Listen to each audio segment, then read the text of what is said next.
معزز دوستو، محمد پرویز عالم blog YouTube channel میں پھر سے ایک بار آپ کا بہت بہت خیر مقدم ہے۔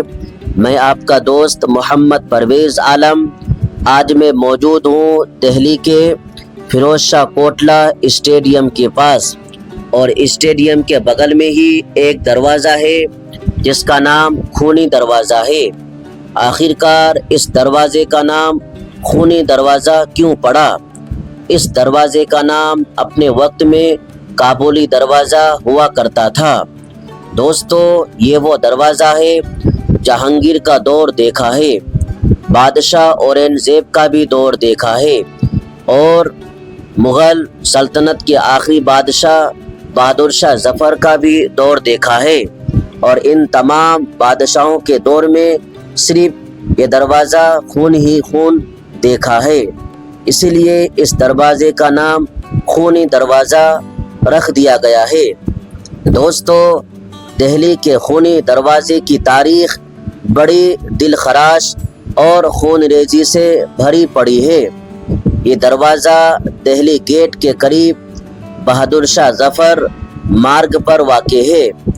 اسے ابتدا میں کابلی دروازہ کہا جاتا تھا، کیونکہ کابل جانے والے قافلے اسی دروازے سے گزرتے تھے۔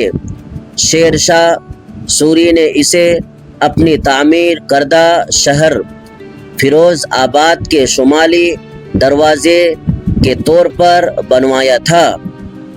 آخرکار خونی دروازہ اس کا نام کیوں پڑا؟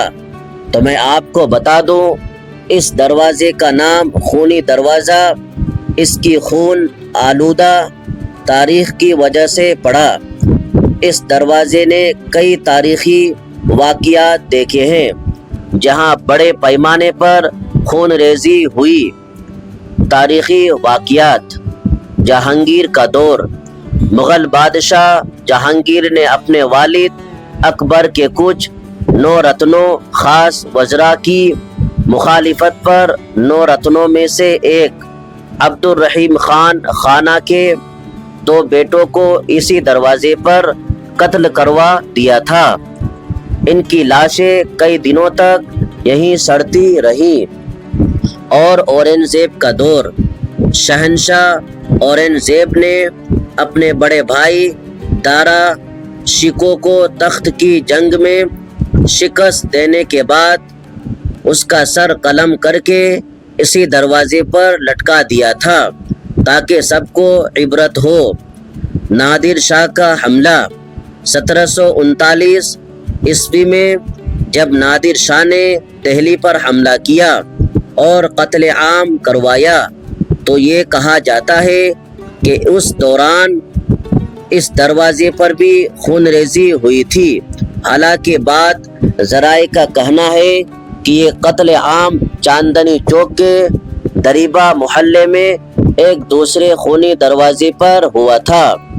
1857 کی جنگ آزادی اس دروازے کی سب سے مشہور اور دل دہلا دینے والی کہانی 1857 کی جنگ آزادی سے جڑی ہے، جب آخری مغل بادشاہ بہادر شاہ ظفر نے انگریزوں کے سامنے ہتھیار ڈال دیے تو برطانوی افسر میجر ولیم ہیڈسن نے بہادر شاہ ظفر کے 2 بیٹوں مرزا مغل اور مرزا خضر سلطان اور ان کے پوتے مرزا ابو بکر کو اسی دروازے پر گولی مار کر ہلاک کر دیا تھا۔ ان لاشوں کو عام لوگوں کے لیے 3 دن تک یہی لٹکا کر رکھا تھا تاکہ خوف پیدا ہو۔ اسی واقعے کے بعد اس دروازے کا نام خونی دروازہ باقاعدہ طور پر پڑ گیا۔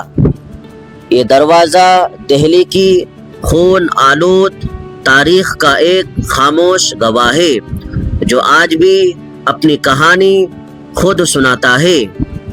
یہ دروازہ مغلیہ طرز تعمیر کا نمونہ ہے اور آج بھی اپنی خون ریزی تاریخ کی گواہی دے رہا ہے۔ یہ ایک سیاحتی مقام ہے جو ماضی کے واقعات کی یاد دلاتا ہے۔ تو دوستو امید کرتا ہوں آج کا یہ ویڈیو آپ کو پسند آیا ہوگا، تو چینل کو سبسکرائب کر لے اور